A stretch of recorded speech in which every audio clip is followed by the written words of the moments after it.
everyone hearing us. Thank you for being here. My name is Karina Garcia. I'm a volunteer of Voices de las Americas. We create content in English and in Spanish to bring you closer to the place and people where the information comes from. Thank you for being here. Today we are going to talk about the elections in Peru. The second round of presidential elections in Peru happened on the 6th of June, and today, after almost a month of the election happened, we don't have yet an officially declared president. Instead, we have the losing party and the political and economic allies exhausting all possible legal resources to contest the elections and prevent that a candidate representing what we call as the Peru Profundo or Deep Peru gets officially recognized. So I will first do an overview of the context of this legal battle, and then you will have the opportunity to listen to the protest of the 19th of June, which was called the March Against the Coup d'etat, in response to a letter sent by ex-officials of the military calling the military not to recognize as legitimate the government on Castillo in case it happens. And you will also hear the voices of the protesters who were representing various organizations, and not only the organization base of the political party Peru Libre, but also neighborhood vendors, peasant patrols, peasant communities, and professional organizations. So I encourage you to stay until the end, not only to listen them, but also because we will have Carlos González Palacios, who is a Peruvian doctor-in-law by the University of Paris-Nanterre in France. And he is a specialist of constitutional law, and he will explain more in detail this legal imbroglio in which the members of the now opposition Fuerza Popular have gotten us into. So Fuerza Popular, in their efforts to prevent a leftist government in Peru, is ignoring that more than 50% of the population supported Pedro Castillo and the political party Peru Libre. Fujimori has requested the annulment of some 200,000 votes from the rural, Andean, and poor areas where Castillo has won, because, according to her defense, there are indications of systematic fraud committed by Peru Libre at the polling stations, with false signatures and other irregularities. Despite the fact that all the votes have been counted, the National Jury of Elections cannot declare the winner of the elections until all the appeals are cleared. After most of the challenges have been revoked, it seemed that the opposition is denying their defeat at the ballots, similarly to what happened few months ago in the US when Trump claimed fraud at the elections. Keiko Fujimori, the daughter of the ex-president who is now in prison for crimes against humanity and corruption, and being herself accused for money laundering and illegal funding for her political campaigns, is looking now for means to turn over or delay the elections. However, as Professor Carlos González will explain, this is not possible, because for main two reasons. First, the margin is relatively big. We are talking about 40,000 or more votes that would need to be nulled. And secondly, and most importantly, it is that there is not enough evidence to claim fraud at the elections. The arguments on the side of Fuerza Popular, defended by the most prestigious law firms and lawyers from Lima, lack from understanding of electoral law and pretend that the public law treats them with a special flexibility, as many of the appeals were presented out of the working time of the institutions or with no complete payment and technical proofs for their claims. Requesting for nullity of voting records must be taken with very serious care, because we are talking here about the most important right and freedom in democracy, which is the freedom and right to vote for the representative of your election. It is even more outrageous to see what is happening in Peru when we notice that the votes that are in question are the rural votes, especially now that the polarization of the elections has arrived to a point of a social clash in Peru. And it is fundamental for us to overcome this crisis respecting as equal all Peruvians. You will now listen to some extract of the 19th of June protest. You will listen to some participants as I spoke with them, like, for example, Mrs. Rosa, who's speaking in the behalf of her district grassroots organization, so the political organization Perú Libre. Pablo Cornejo, who's an independent protester, Jose Rivadeneira, who's speaking from the National Coordinator of Peace and Patrols, Segundo González, who's a member of the Vendors Association of Las Malvinas, and Rafael Laya, who's a former trade unionist of the health and social security sector. They all explain what are their feelings about the delay in the proclamation of the results, and also their expectations of the future president, as they expect a big change to happen. So I thank you very much for your time. And please stay until the end, as we will have lawyer Carlos González Palacios, doctor in law of the University of Paris-Nanterre.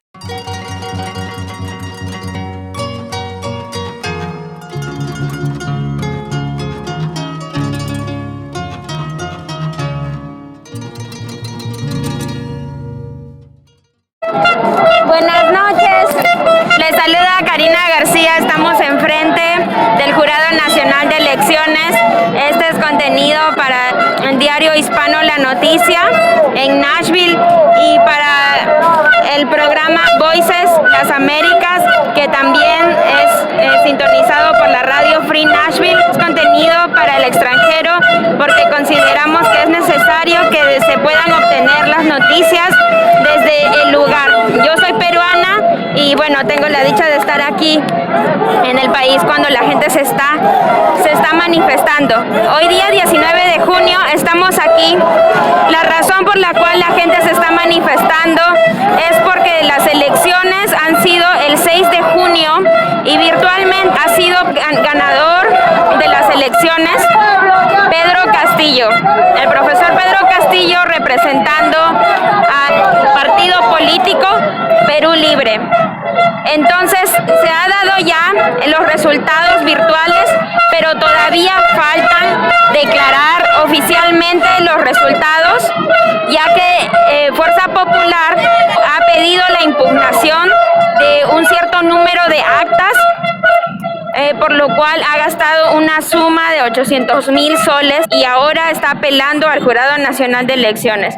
No solo no se ha dado los resultados, se está demorando, sino también porque últimamente han habido una serie de comentarios bastante discriminadores y racistas, no solo en los medios, en las redes sociales, sino también en la prensa nacional, por lo cual la gente está reclamando y lo que piden es que se den los resultados oficiales y que el Jurado Nacional de Elecciones delibere independientemente, como es su carácter institucional, y que se respete la democracia y la voluntad del pueblo. Hemos podido conversar, como ya lo van a ver, con varios de los participantes que vienen de diferentes regiones del Perú, y también los ronderos campesinos, los jóvenes y los ciudadanos de a pie que se han unido. Por otro lado, los simpatizantes de Fuerza Popular han hecho una marcha también el día de hoy para poder pedir que se anulen las elecciones, ya que ellos indican que hubo fraude. Sin embargo, no se hicieron el momento que debía ser, que es cuando se cierran las actas y están presentes los personeros. Aquí, como ven, está bastante lleno, hay un montón de gente. Estamos tratando de protegernos con las máscaras. Vamos a compartir con ustedes fotos y videos.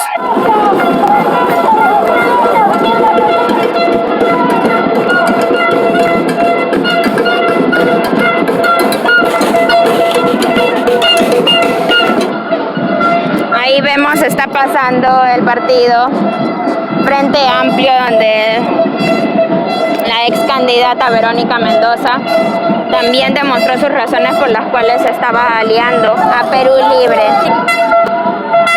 Aquí estamos. de Santa Anita.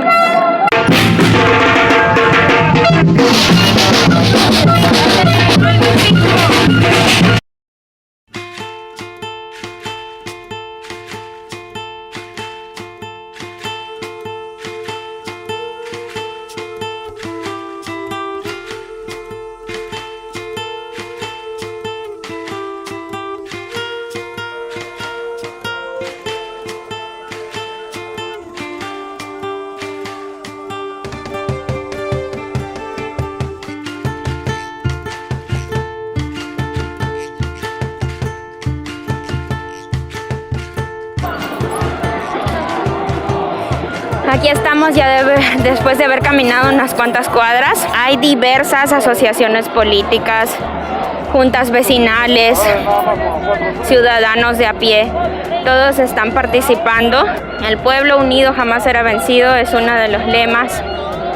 Por dignidad, Fujimori nunca más. La policía está haciendo muy bien su trabajo, resguardando que no haya violencia. Los carros están esperando pacientes. Keiko, escucha, el pueblo te repudia. Es lo que le dicen a la ex candidata presidencial.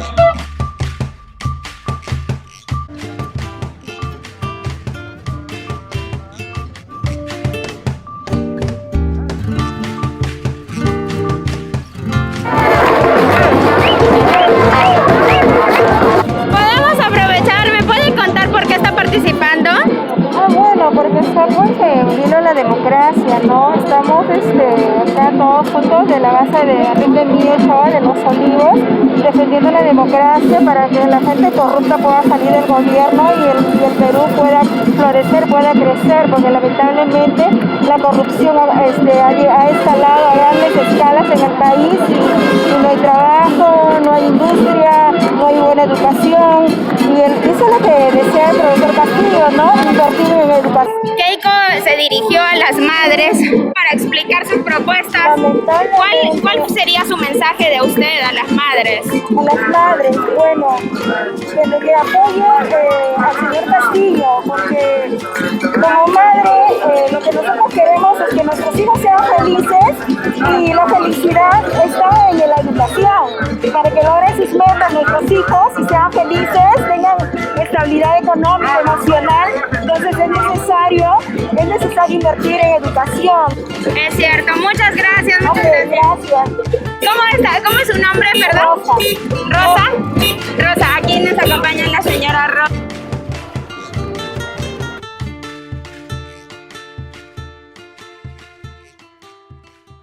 ¿Una entrevista? Sí, Cuéntenos, ¿cómo se llama usted?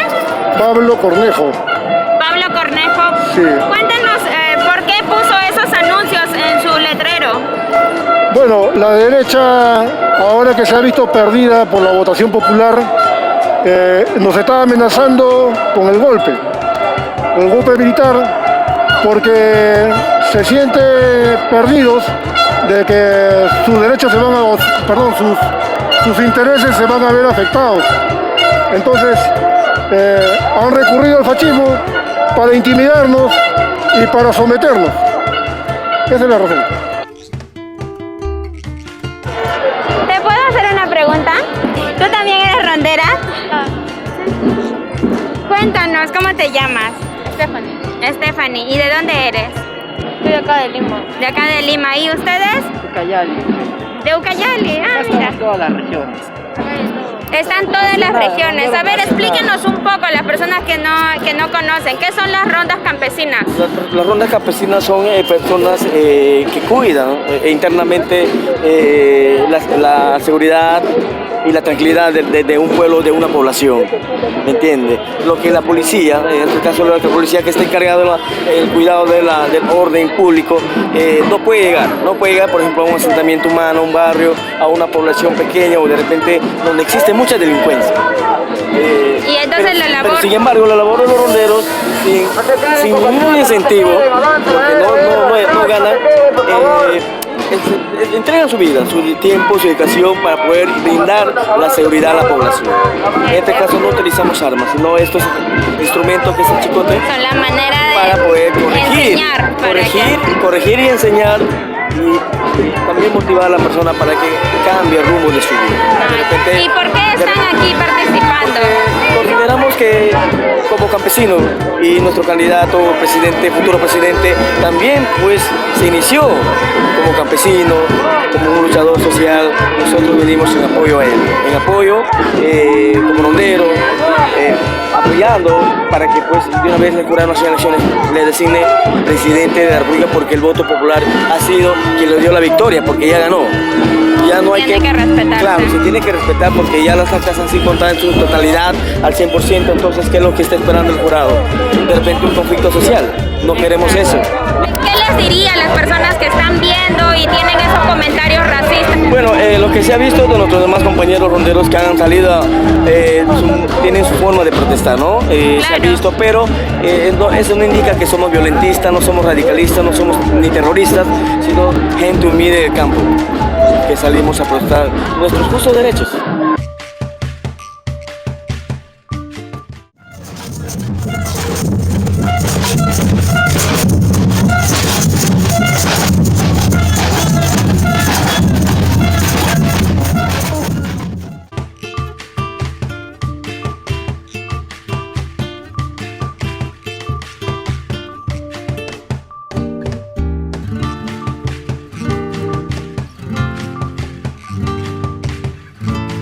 Bueno, vamos a seguir adelantando.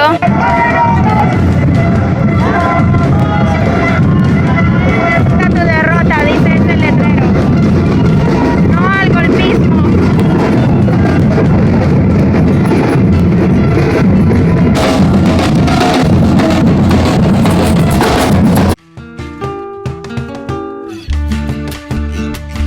Estamos aquí con los simpatizantes del partido Perú Libre. ¿Qué los motiva a participar el día de hoy? Malvina, pues el ver el tanto descuido de los gobernantes que nos tienen olvidados y colaborar más que todo acá, nuestros compañeros, compatriotas, hermanos que están acá al frío, hemos traído para colaborarlo con una cena, pues no, es calientito, ¿no? Aguantar el frío. Claro. Gracias, yo aquí también estoy disfrutando la maca, la maca peruana. Gracias. Cuéntenos, usted, su nombre primero, ¿cómo se llama? ¿Y usted a quién representa? Representamos un grupo representando a la Malvina Cercado de Lima. ¿Han estado participando durante las elecciones todo, o es ahorita? En todo momento estamos apoyando a los compañeros para que esto ya de una vez se declare ya como presidente al señor Pedro Castillo Terrones, que es nuestro presidente, que ya está avalado por todo el pueblo peruano.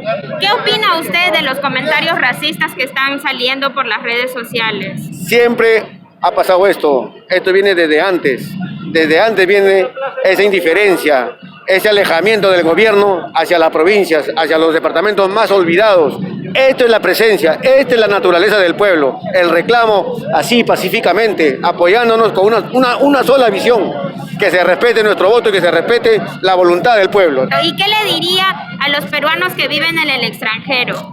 Bueno, ¿qué le diría a ellos? Ellos no viven lo que vivimos nosotros, pero qué bueno que bueno, se respeta la opinión, se respeta todo, pero que ellos vean, porque esto que se va al extranjero, que vean cómo está el pueblo organizado, el pueblo pacíficamente organizado y apoyándonos con un granito de arena, así como usted ve, compartiendo con los compañeros. Y eso es lo que buscamos, que las personas que están en el extranjero también se concienticen que lo que nosotros nos hemos quedado aquí es porque queremos un país libre, sin corrupción. Muchas gracias.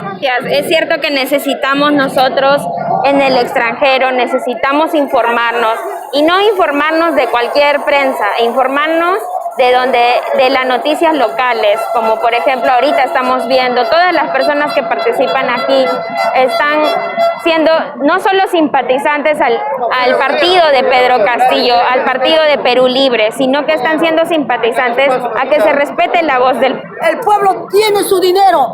Nosotros no somos corruptos para que mi pueblo venda. Acá hacemos. Nosotros sabemos cómo nos financiamos. Así es. Pedro Castillo, ni un centavo. Porque él está haciendo lo suyo también, como Tocuyo. Esa es la verdad. Muchas gracias. Estas fueron las palabras de los simpatizantes. Nos están expresando que no necesitan ni un centavo, que no es lo que quieren. Es más, ellos vienen desde su propia voluntad a apoyar a los simpatizantes aquí con un vaso de maca y un pan para que puedan aguantar el frío en la noche. Estamos todos aquí. No sé cuántas personas habrán. Cuéntenos cuál es su labor, en qué se ha involucrado. Bueno, buenas noches. Como ya dijo la señorita, mi nombre es Rafael. He desarrollado una actividad sindical propia de una secuela de hechos que no se ha diferenciado mucho del tiempo de la dictadura de Fujimori hasta la época, y en donde la población, me refiero a la población sanitaria, ha sufrido y sigue sufriendo los embates de la corrupción.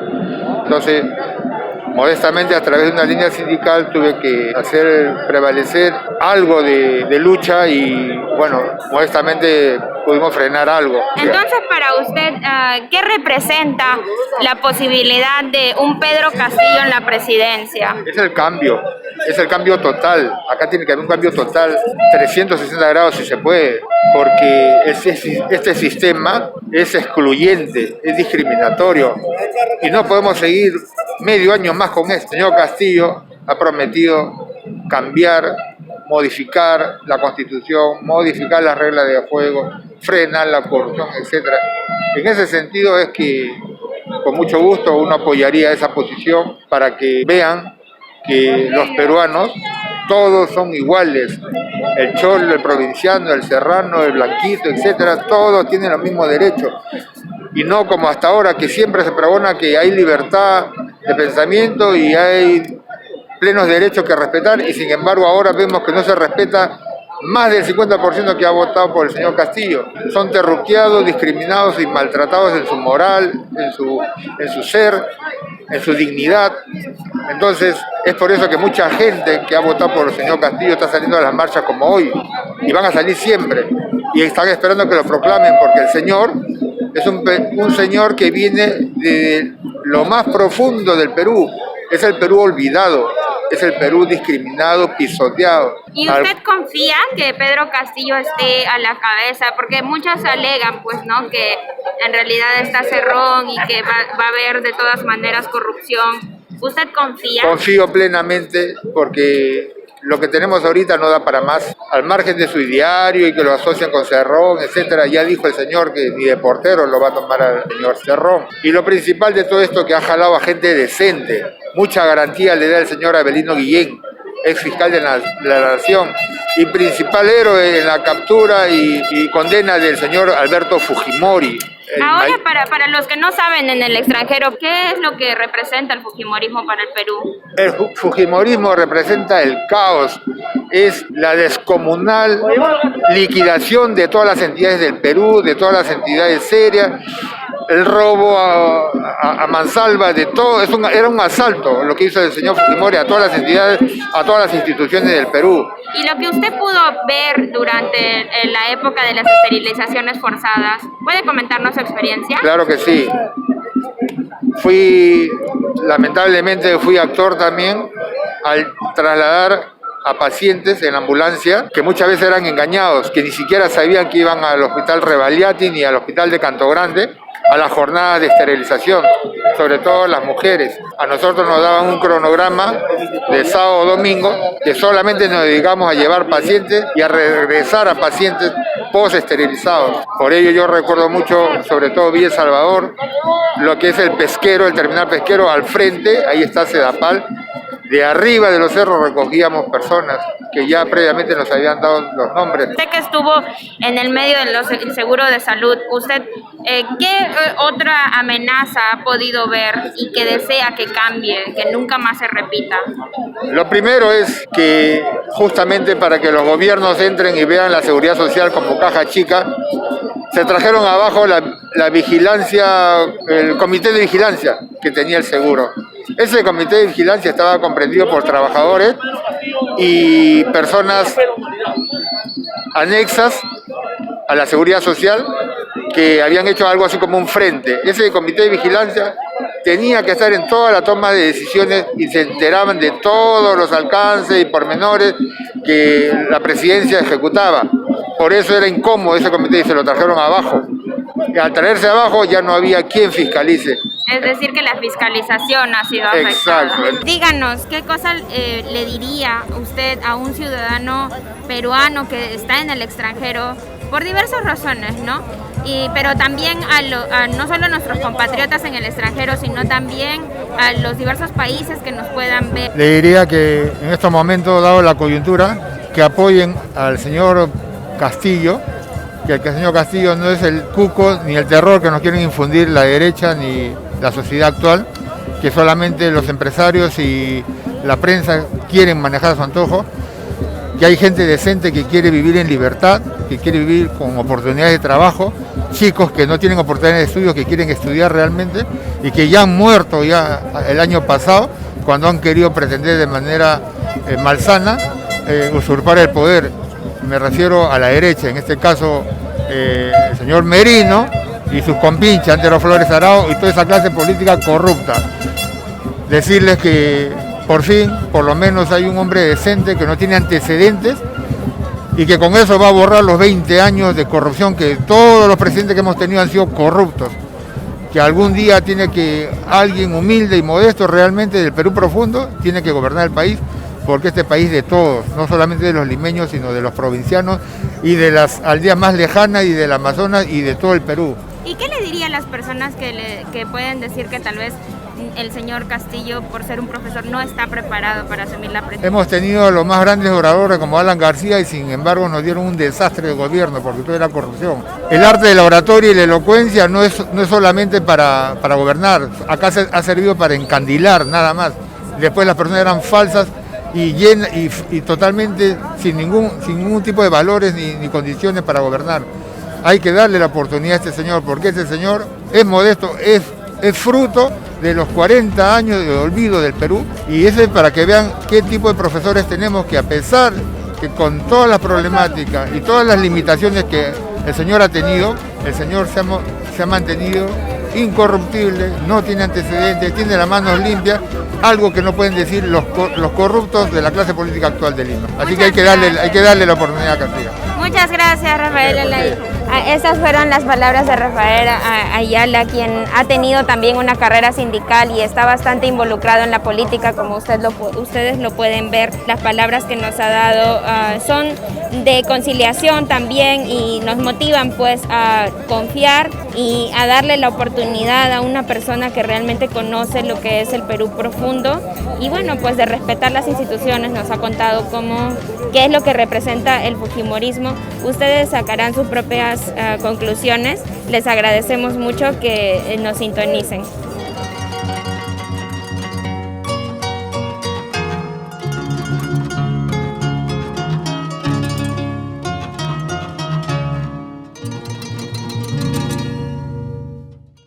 Buenas tardes, bienvenidos a todos y a todas, y bienvenido a usted, Carlos González Palacios. Muchas gracias por haber aceptado nuestra invitación. Cuéntenos, preséntese usted, profesor Carlos, y cuéntenos qué es lo que usted hace. Bueno, muchas gracias por la invitación, Karina. Efectivamente, Carlos González, con un doctorado en especialidad constitucional y catedrático en la Universidad en Perú. Fíjese, yo trabajo fundamentalmente analizando las relaciones entre el Poder Ejecutivo Legislativo y las posibilidades que tiene el derecho constitucional peruano de desarrollarse o de variar. Y adicionalmente a eso trabajo asesorando a partidos políticos de una tendencia de izquierda.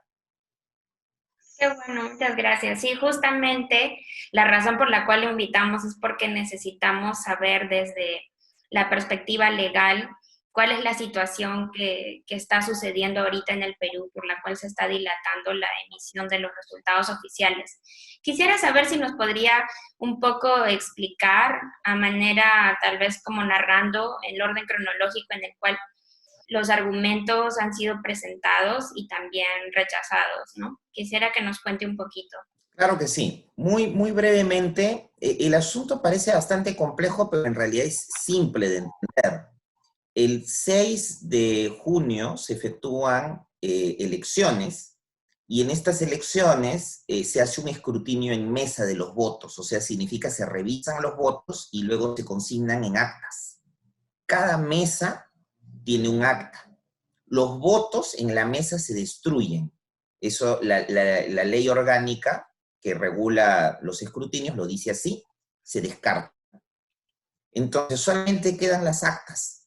Las actas son firmadas por los 3 miembros de mesa y cuando figura un personero de un partido, firma también un personero. Si hay 2 personeros, los 2 personeros firman. Estas actas van directamente a la OMPE. La OMPE es un organismo encargado de contar los votos que han sido consignados en las actas. Entonces, la OMPE cuenta conforme van llegando las actas de los diferentes distritos, mesas del Perú y del extranjero también. Ahí viene el primer asunto, ¿no? El primer asunto es que Fuerza Popular cuestiona el conteo que se está haciendo en relación a los votos. Ok, la OMPE cumple con su labor y termina de contar. Entonces ahí surge un segundo cuestionamiento con respecto a las actas, donde habrían irregularidades, dice Fuerza Popular. Fundamentalmente irregularidades. La primera, en el conteo de los votos, ellos dicen es inverosímil que Fuerza Popular haya mesas donde no haya obtenido votos. Entonces ellos encuentran eso extraño. Y en segundo lugar dicen también las firmas de los miembros de mesa no corresponden, cuando verifican el nombre, a las firmas que han consignado estas mismas personas dentro de la RENIEC. Hay una falta de coincidencia ahí. Entonces, ellos presentan unos cursos al Jurado Nacional de Elecciones. Es otra instancia. Veamos que Jurado Nacional, jurado significa un juez, ¿no? El juez, el único juez que puede decidir sobre asuntos electorales es el Jurado Nacional de Elecciones. Entonces, cuando presentan estos recursos, Fuerza Popular comete algunos errores de procedimiento. 2 errores fundamentalmente. El primero es que presentan fuera de plazo. El plazo establecido es hasta un cierto día a un cierto horario, y ellos se exceden de algunas horas. Y protestan porque dicen, no, ¿cómo es posible que se exceda, que el horario sea tal, ¿no? Y ellos piden que se les acepte fuera del horario. Y lo segundo que cometen como error es que no pagan la tasa correspondiente para efectuar este reclamo, ¿no? Entonces, ahí es donde, vamos a decirlo así en simple, ¿no? De 10 reclamos que ellos efectúan, solamente les van a aceptar 4, ¿no? Un 40%, hasta un poquito menos, de los reclamos que ellos tienen les van a ser aceptados, ¿no? Entonces, los otros son desechados y descartados. Si Fuerza Popular gane todos los casos que han podido ingresar al Jurado Nacional de Elecciones, basta con hacer un conteo rápido, ellos perderían igual la elección. Porque el margen que existe ahora es de más o menos entre 40.000 y 50.000 votos de distancia y esas actas no les darían la victoria. Entonces, ¿qué hacen ellos después? Lo que hacen ellos después es que apuntan al fraude, ¿no?, electoral, y entonces hacen 3 cosas, ¿no? 1, manifestaciones en calle, levantar a la gente, ¿no?, politizar el asunto, ¿no?, intentar ir hacia un quiebre. Por otro lado, le piden al sistema institucional peruano que les dé a ellos, ¿no?, los padrones. Los padrones es donde figuran, pues, la firma, el nombre, la huella digital de los ciudadanos, lo cual es una información, vamos, individual, ¿no? Eso no tiene por qué cederse. Y les dicen, cédanme ustedes esos padrones para yo efectuar el cotejo y encontrar las pruebas necesarias para decir que hay fraude, ¿no? Este es un sinsentido, en realidad, porque la prueba siempre la tiene que aportar el que acusa, y no le tiene que pedir al sistema, oye, ábreme algo para yo encontrar pruebas a ver si eres culpable de lo que te estoy acusando, ¿eh? Es un poco raro, ¿no? Y lo tercero que hacen, ahora último, es pedir ya como último recurso una auditoría a la OEA, a la Organización de Estados Americanos con sede en Washington. Les pide esto, Fuerza Popular no puede pedírselo directamente a la OEA, sino que le dice al presidente, oye, tú por favor pídele a la OEA que haga una auditoría. Y con esto termino. La OEA había efectuado una observación en el Perú, envió una misión con una treintena de personas. Vieron en diferentes mesas, observaron, como siempre lo hacen en los países durante las elecciones, y no encontraron ningún indicador de problemas a gran escala en el Perú. Y es más, dijeron, ha habido una evolución positiva entre la primera y la segunda vuelta. Y se fue la OEA. Eso fue el 6 de junio, ¿verdad? Claro, la OEA vino el 6 de junio para las elecciones. Entonces, la OEA, por más que el presidente Sagasti le solicite venir, no puede pues desacreditar a su misión, a la propia misión de la OEA que vino y dijo que todo estaba bien, ¿no? Es cierto, sí, bastantes abogados, no solo de la parte de Perú Libre, sino también, por ejemplo, la doctora Rosa María Palacios, está hablando sobre estos argumentos un poco descabellados, ¿no?, que se está presentando desde la parte de Fuerza Popular. Pero entonces, con respecto a su visión hacia el futuro, ¿usted piensa que hay una previsibilidad sobre los resultados legales? Es decir, ¿podemos pensar de que a mediados de julio ya va a ser proclamado el nuevo presidente? ¿O usted piensa de que esto va a tomar más tiempo? De lo que usted me ha contado, me ha explicado ahorita, entonces, para usted no hay indicios de fraude, ¿verdad? A pesar de la desconfianza que se está causando en la población. El fraude está definido en realidad como un elemento sistemático, ¿no? O sea, tiene que haberse producido una organización, tiene que haber producido un sistema de cambio de la voluntad popular, ¿no? En este caso, irregularidades, por supuesto que han existido, pero estas irregularidades no se deben al partido político de ningún movimiento en cambiar los resultados, sino que son irregularidades propias de cualquier elección donde los miembros de mesa no son profesionales electorales y pues a veces fallan en un conteo, se equivocan de un número, a veces también firman de una manera diferente a la de su DNI, y esto, vamos, no representa un porcentaje ni grande ni diferente al de otras elecciones, con lo cual no se configura un fraude, ¿no? Ahora, para responder a su otra pregunta, ¿cuánto tiempo puede demorar esto? Sí. A ver, hay dos cosas que hay que considerar aquí. La primera es que las resoluciones que está emitiendo el Jurado Nacional van todas en una misma línea y es no darle razón a Fuerza Popular. Entonces, eso nos da a entender que ya hay un carácter previsible del resultado.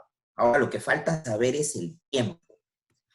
El Jurado Nacional no está avanzando rápido. De hecho, ha habido un traspiés ahí por una cuestión de organización propia del jurado, que eso se tiene que corregir. Pero el jurado está avanzando lentamente porque está analizando de verdad cada uno de los requerimientos y de las actas, ¿no? No lo está poniendo todo en paquete. Entonces, eso hace que avancen solamente con 10 actas al día, 9 actas al día, y de manera previsible se podría decir que podrían faltar tal vez unos 5 a 6 días hábiles antes de la decisión. O sea, estaríamos hablando de la próxima semana, con un fuerte potencial a que sea la próxima semana, hacia el final de la próxima semana, cuando el Jurado Nacional ya emita su última resolución. ¿Cuál es el paso que podría tomar Fuerza Popular después de que el Jurado Nacional de Elecciones termine de revisar en estos 6 días hábiles todo y emita los resultados? ¿Se puede hablar de una posibilidad de golpe de Estado usando el derecho para llegar a ello? El Jurado Nacional de Elecciones es el último recurso jurídico que pueden tener en derecho interno, o sea, en derecho peruano, los partidos. Es decir, después del Jurado Nacional de Elecciones no hay más instancia en el Perú.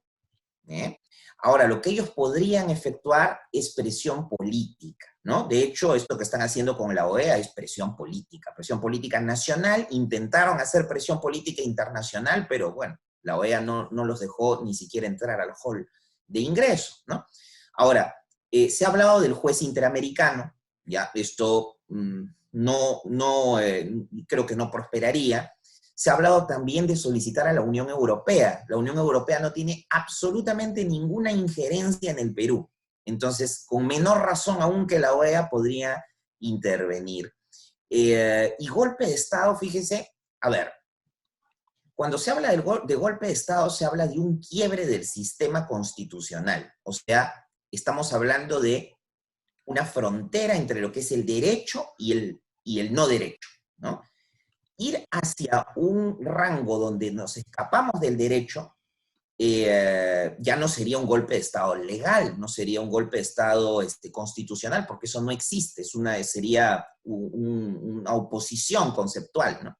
Entonces, ¿qué les quedaría a ellos si quisiesen realmente golpear el sistema institucional? Primero, no reconocer los resultados, cosa que ya están haciendo, se acercan entonces para muchos del golpe de Estado. Pero luego, y ya saliendo del derecho, entrando hacia la ciencia política, ellos necesitarían fuerza para poder consolidar un golpe de Estado. Y esa fuerza la da o la fuerza militar o la calle. No tienen fuerza en la calle, de hecho tienen que pagar a gente para poder juntar a un grupo de personas en una plaza. Y en nivel militar, bueno, hay que decirlo y hay que ser claros ahí. El Comando Conjunto de las Fuerzas Armadas y el Ejército del Perú se han mostrado bastante cautos y se han mostrado bastante disciplinados como corresponde en relación al orden constitucional. Han habido, eso sí, algunos llamados de personal retirado. Sí, como ¿no? Que enviaron. Sí, totalmente, pero eso yo lo desmerezco completamente, no hablaría de golpe de Estado, yo hablaría de actos delincuenciales simplemente. Qué bueno, eso da mucha tranquilidad y de verdad esperemos que sea así. De repente, pasando ya un poco más a lo que sería el nuevo gobierno de Perú Libre, entendiendo, ¿no?, la inestabilidad política, pero todavía desde su área de desempeño de usted, que es el derecho constitucional, ¿cuál es su opinión sobre la propuesta de reforma constitucional del Partido de Perú Libre? ¿Cree usted que es un buen momento para hacerla, bueno, tomando en cuenta, ¿no?, la debilidad institucional y política que está provocando estas acusaciones de fraude? Yo creo que una vez que el Jurado Nacional de Elecciones proclame al presidente de la República, siendo esta la última instancia, ya los perdedores de la elección pasarán a ser ciudadanos comunes y corrientes, pasarán a formar parte de lo que es la oposición, y cualquier tentativa de quiebre hacia el mandato presidencial será considerado como un acto de delincuencia. Entonces, yo a partir de ahí ya pasaría directamente, como usted bien lo ha dicho, a la parte ya de ejecución del programa.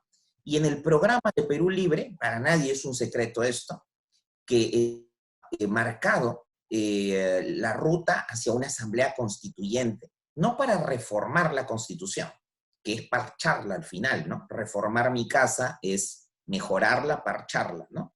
Sino para cambiar de Constitución. Y el cambio de Constitución significa tener una nueva, ¿no? Entonces, la Constitución del Perú, yo aquí tengo la versión oficial de la Constitución del Perú, esta es editada por el Congreso de la República, está un poquito viejita porque la uso bastante. Y esta versión oficial de la Constitución, en el título 6, el artículo 206 de la Constitución me habla de la reforma. De la reforma. O sea, cómo se parcha, cómo se modifica una palabra, una frase, un artículo. Pero nada en la Constitución me habla del cambio de Constitución. Nada. ¿Y por qué no me hablan nunca del cambio de Constitución? Porque esto es como un matrimonio. En un contrato de matrimonio no hay cláusula de divorcio. ¿Y por qué no hay cláusula de divorcio en un contrato de matrimonio? Porque el matrimonio tiene vocación a durar eternamente. Es una ficción jurídica. La Constitución también tiene vocación a durar eternamente, igual que el matrimonio. Entonces, por eso es que aquí no se pone cláusula en ningún país sobre cómo tú cambias de Constitución. Entonces, esta es la conclusión de este elemento. Es que si no hay cláusula para cambiar de Constitución, ¿significa que yo no puedo cambiar de Constitución? No, sí puedo, pero apelando a principios jurídicos, número uno, y ahí el principio de Vox Populi, Vox Dei, ¿no? La voz del pueblo es la voz de Dios, hay que reconocerlo aquí, es importante, la población tiene que votar por su nueva constitución.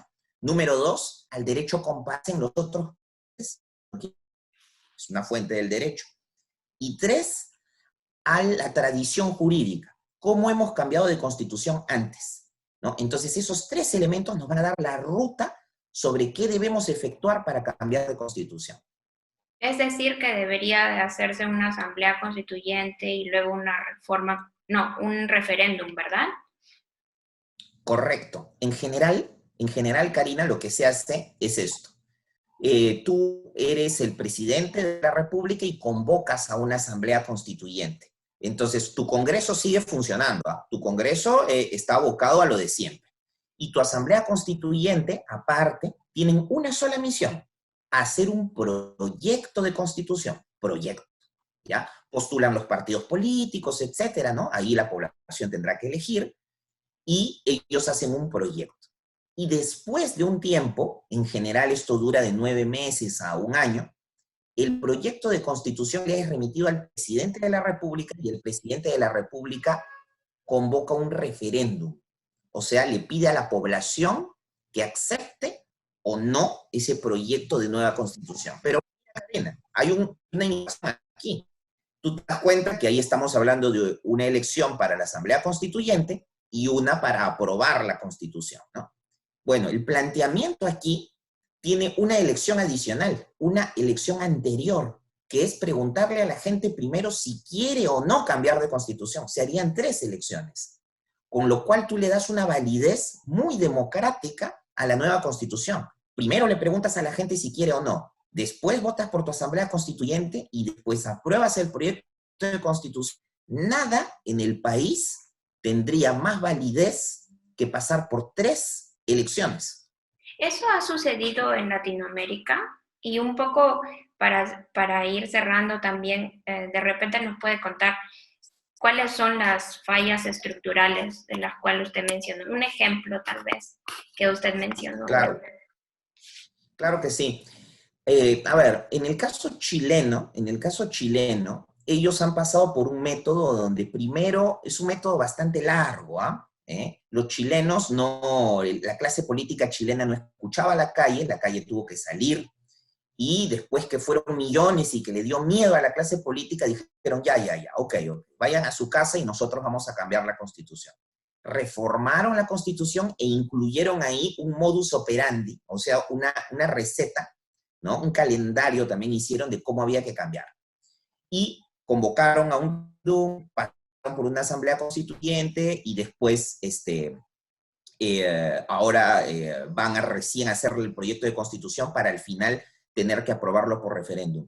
Sería ridículo nosotros pedirle al Congreso que nos haga un calendario, cuando el calendario nosotros ya lo podemos tener, no perdamos tiempo. El COVID nos ha retrasado demasiado y el crecimiento nos espera. Entonces vayamos de frente a algo que ya estaba previsto dentro de la agenda política del presidente Castillo, y simplemente pongamos fechas y que la gente decida, que el pueblo decida. No le dejemos esa tarea a 130 congresistas cuando nosotros somos 22 millones. Hasta cuantitativamente hay más lógica en dejarnos la palabra a nosotros. Ahora, sobre las fallas de la Constitución. La Constitución tiene una cantidad tremenda de fallas, tremenda, muy grande. Y ahí podríamos hablar de la parte económica, ¿no? Podríamos decir, sí, la Constitución combate los monopolios, pero no los prohíbe, ¿no? Podríamos decir también y hablar, ¿no?, del capítulo de derechos humanos, ¿no? De que los derechos ¿Qué cosa considera la Constitución como derechos fundamentales? Todas las libertades, ¿no? Casarte con quien quieras, ir y venir, y eso está muy bien, ¿eh? Me parece magnífico. Pero termina el capítulo de derechos fundamentales, Karina, llegas al capítulo de derechos sociales donde está la educación, la salud, el trabajo, y eso ya no se llama derechos fundamentales. Entonces, integra los derechos fundamentales, integra el medio ambiente también en los derechos fundamentales. Y dentro de medio ambiente, dale una lógica no importada, pues, no una lógica estadounidense, europea, dale una lógica local, dale una lógica de buen vivir, de summa causai, con los valores oriundos de nuestro país. Hay que revalorar lo que es nuestro, ¿no? Pero te voy a apuntar un problema técnico. Cuando tú revisas cuál es el rol del primer ministro en nuestra Constitución, te vas a dar cuenta que nuestra Constitución dice, bueno, el primer ministro es vocero del Poder Ejecutivo y nada más. Entonces, ¿cómo un primer ministro dentro de la Constitución no va a tener un rol fijo? Por eso es que el primer ministro en el Perú termina siendo un secretario, termina siendo, pues vamos a decirlo así, un secretario de Estado, ¿no? De segundo nivel del presidente de la República, cuando en realidad el primer ministro debería ser, como en Europa, debería ser prácticamente la segunda cabeza del Poder Ejecutivo, ¿no? Y los dos, presidente con primer ministro, despachan juntos, y no presidente de la República arriba y primer ministro prácticamente, pues, despachando como si fuese un secretario, ¿no? Todavía Ahí hay una... un régimen presidencialista, ¿verdad? El Perú es un régimen presidencialista, pero el Perú es un régimen presidencialista que no funciona. ¿Y por qué no funciona?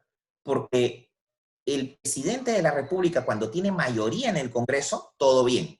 Cuando el presidente de la República no tiene mayoría en el Congreso, a causa del artículo 113, inciso 2, el Congreso, ¿qué puede hacer? Lo puede vacar.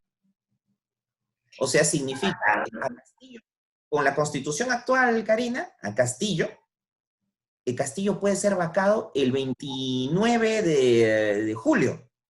130 congresistas podrían más que 22 millones de peruanos. Y esa es otra falla de la Constitución, ¿te das cuenta? Y así hay una serie de fallas que no hay que corregir con parches, ¿no? Ya las goteras en el techo son tantas que el techo se nos está cayendo encima. Y definitivamente son perspectivas también del derecho, ¿no? Porque la constitucionalidad o el derecho, el poder constitucional, perdón, que emana de la población. Algunos abogados piensan de que vale mucho más esa elección directa o ese voto directo hacia el presidente.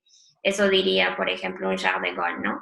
Pero otras personas le dan mucho más poder al Congreso, pero sí es necesario que nos pongamos a conversar todos como país, los líderes de los partidos políticos y también profesionales como usted, qué es lo que esperamos de una nueva constitución, ¿no? Y usted mencionó algo muy importante, que es no tener modelos importados, sino todo lo contrario, hacer algo que emane desde nuestra propia demografía y realidad social, cultural y política. Y esto que mencionó del buen vivir es algo que también en Voices de las Américas lo hemos tratado bastante. Es una nueva perspectiva y modelo del desarrollo que esperamos que sea visto en esta nueva reforma. Próximamente lo vamos a invitar para que nos hable un poco más sobre esta posible constitución y de repente haciéndole una comparación con la de Ecuador y Bolivia. Sería muy interesante. No sé si tiene algunas palabras de comentario ya para despedirnos que les quisiera decir a las personas que estén oyendo. Este programa va a ser transmitido a nivel internacional para nuestros compatriotas en el extranjero, pero también para todas las personas que estén interesadas en saber lo que está sucediendo en Perú, desde nosotros mismos peruanos que les podemos contar. Sí, Mo, en primer lugar agradecerte por la oportunidad, por el espacio de poder ser visto por los compatriotas en diferentes lugares del mundo, y en segundo lugar dejar un mensaje importante. De la misma manera que José María Arguedas entendió al mundo andino y con todo y premio Nobel y ser Marqués Vargas Llosa no entendió el mundo andino, yo creo que los abogados también tenemos que ir hacia esa misma vía por la cual fue José María Arguedas. El Perú no es Lima solamente, el Perú no es solamente la costa ni la occidentalidad, el Perú es muchísimo más grande que eso. Y tenemos que entender, o al menos ser conscientes, que existe una pluralidad de visiones del mundo, cosmovisiones. Y revalorar lo que es nuestro, creo yo que es una tarea fundamental de todo peruano.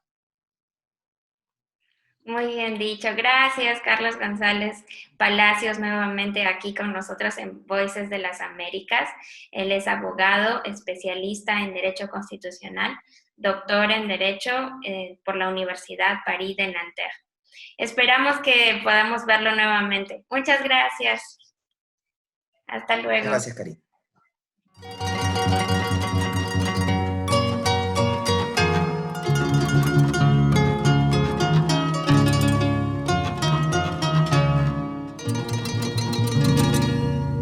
Gracias por haber estado con nosotros. Thank you very much for having been with us today. As Carlos González mentioned, and he explained each of the arguments that were used by Fuerza Popular, they were all revoked. First, they claimed there was an irregularity in the counting of the votes.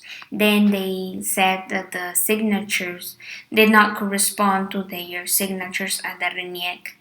And lastly, they claimed for a systematic fraud, but they didn't have enough proof of this systematic fraud. Because of all of this, Carlos González thinks that in the following 5 or 6 days we will have the results.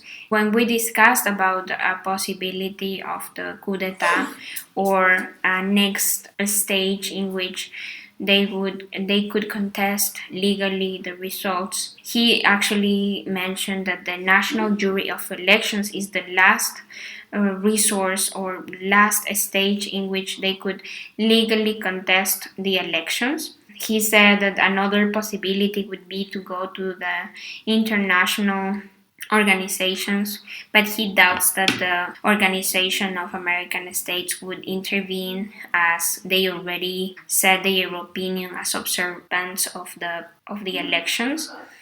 And he also doubts that the European Union will support this claim. So hopefully we will have a new president in the next week. We also spoke about the possibility of a new constitution. Why was it necessary? Carlos González is a specialist in constitutional law, and he said how our constitution has structural problems in the relation between the executive and the legislative, which need to be solved by a new constitution, and also the fundamental rights and the notion of good living, or some sort of response to our people's, indigenous peoples, peasant communities that are not well recognized in our constitution. So with that, we talked a little bit about the notion of good living, where we have also another program talking about this. So if you are interested, please search in our social media for the Good Living program in Bolivia. Stay tuned as we may talk about this topic in a next opportunity. Thank you very much for having listened to us. Please keep listening to Voices de las Américas and supporting Radio Free Nashville. Thank you.